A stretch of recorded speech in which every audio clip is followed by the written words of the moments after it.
Anaemia यानी खून की कमी। क्या आपको खून की कमी है? आपको नहीं पता? अगर आप गर्भवती महिला हैं तो WHO के अनुसार 11 ग्राम पर DL से कम हीमोग्लोबिन की मात्रा अगर आपके शरीर में है तो आप एनीमिया यानी खून की कमी से पीड़ित हैं। अब एनीमिया तो साबित हो गया आपका, तो फिर आप कैसे जानोगे कि आपको एनीमिया किस प्रकार का है? क्योंकि एनीमिया एक प्रकार के तो होते नहीं। जिस चीज की कमी से या जिस कारण से आपको वो एनीमिया यानी खून की कमी है, उस कमी को पहले पकड़ना होगा आपके डॉक्टर को और फिर उसको ट्रीटमेंट देना होगा।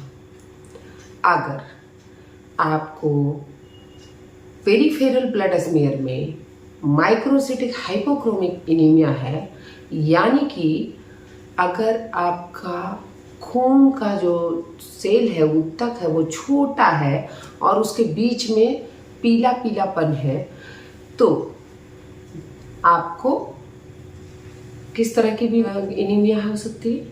जो सबसे ज़्यादा कॉमन गर्भवती महिलाओं में पाई जाती है वो, यानी आयरन डिफिशिएंसी एनीमिया, यानी आयरन की कमी से एनीमिया। जिस प्रकार आपके पास चावल नहीं होगा तो आप भात कैसे बना पाओगे, उसी प्रकार अगर आपकी बोन मैरो यानी हड्डियों में आयरन का स्टोर कम है, आपके स्टोर रूम जो हड्डियां हैं वहाँ पे आयरन स्टोर होते हैं, वो आयरन अगर आपके स्टोर रूम में कम है तो आप खून जो RBC है वो नहीं बना पाएंगे।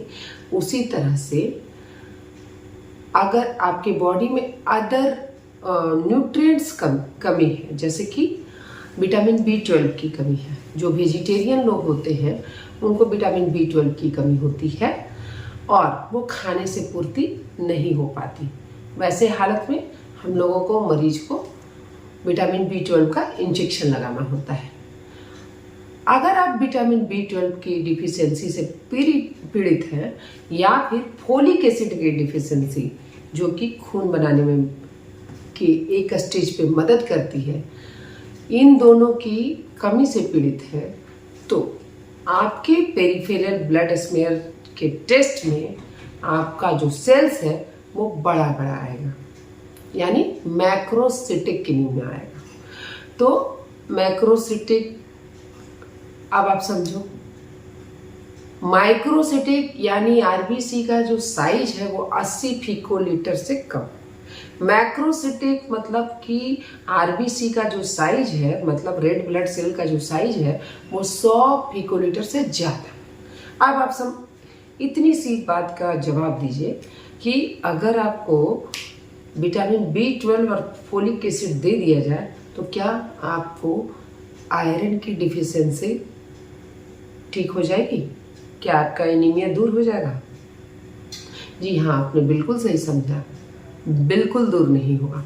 तो फिर इसके लिए आपको अपने डॉक्टर के पास जाकर चेकअप कराना चाहिए कि आपको किस तरह का एनीमिया है। अगर माइक्रोसिटिक हाइपोक्रोमिक है, आयरन की डिफिशियंसी से है, तो वो जस्ट छोटा छोटा सेल्स, उसके लिए आपको आयरन का इंजेक्शन आपके डॉक्टर देंगे। अगर आपका कम पहला तिमाही है तो डॉक्टर आपको आयरन की गोलियां देंगे, जो कि फर्स्ट लाइन ऑफ ट्रीटमेंट है। लेकिन आप दूसरी तिमाही में एंट्री कर रहे हैं या तीसरी तिमाही के, प्रेगनेंसी के तीसरी तिमाही के शुरुआती दौर में है और डिलीवरी में होने में 2 हफ्ते का वक्त है, तो आपको आयरन की थेरेपी लेनी चाहिए। ये आयरन थेरेपी आपको कमर में सुई के रूप में भी दिया जा सकता है, या आयरन थेरेपी आपको इंजेक्शन के फॉर्म में जो नस में चढ़ाया जाता है वो भी दिया जा सकता है। अगर इंजेक्शन आपने आयरन डेक्स्ट्रान लिया है तो आपको रिएक्शन के बहुत सारे चांसेस होते हैं जो कमर में दिए जाते हैं वो वाले इंजेक्शन। लेकिन अगर आपने फेरियम कार्बोक्सीमाल्टोज लिया है तो आपको 1 हफ्ते के अंदर 2 ग्राम खून बढ़ाया जा सकता है। लेकिन ये महंगा होता है। ये इंजेक्शन 2500 से ऊपर का होता है। डिफरेंट कंपनी का डिफरेंट रेंजेज है, लेकिन अगर कोई दवा महंगी है तो फ़ायदा भी ज़्यादा करती है। कोई दवा कड़वी है तो फ़ायदा भी ज़्यादा करती है। अगर आप बहुत आयरन ले रहे हैं, जैसे बीट रूट का सेवन कर रहे हैं, यानी चुकंदर का सेवन कर रहे हैं, पालक का सेवन कर रहे हैं, अगर आप केला खा रहे हैं, सेब खा रहे हैं, और इसके बावजूद इसके अलावा आपके पानी में भी बहुत आयरन है, तो आपको आयरन की कमी नहीं हो सकती है। तब आपको देखना होगा कि आपकी डाइट वेजिटेरियन है कि नहीं। अगर वेजिटेरियन डाइट है और विटामिन B12 के इंजेक्शन की कमी है, तो उसके कारण हाथ पैर में झिनझिनी, हाथ पैर का खिंचाव होना, रात में हाथ पैर में अकड़ होने के कारण, खिंचाव के कारण नींद टूट जाना, पैर झिनझिना जाना, आपके पालथी मार के बैठने पे पैर का झिनझिना जाना, ये सब आपके विटामिन B12 यानी साइनोकोबालामीन की कमी के कारण हो रहा है। और इससे एनीमिया भी होता है, लेकिन वो एनीमिया का ब्लड सेल्स जो होता है वो बड़ा बड़ा होता है, वो फूल जाता है ब्लड सेल्स, और फाइनली आपको खून की कमी होती है। उसी तरह से फोलिक एसिड बहुत इंपॉर्टेंट है।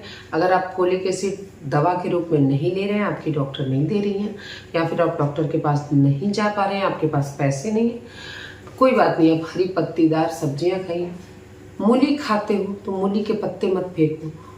पालक, साग और जितना भी हरे प्रकार की साग है वो खाओ। उसमें विटामिन A, विटामिन C और फोलिक एसिड प्रचुर मात्रा में होता है। अगर आप सुबह, दोपहर, शाम तीनों टाइम हरी सब्जियों का सेवन करते हो, आपको folic acid, vitamin A, vitamin C की कमी तो नहीं होने वाली है। अगर आप हमारे चैनल पर नए हैं तो कृपया और अच्छी जानकारियाँ पाने के लिए हमारे चैनल को सब्सक्राइब जरूर करें। उम्मीद है आपको हमारा ये वीडियो बहुत अच्छा लगा हो। धन्यवाद।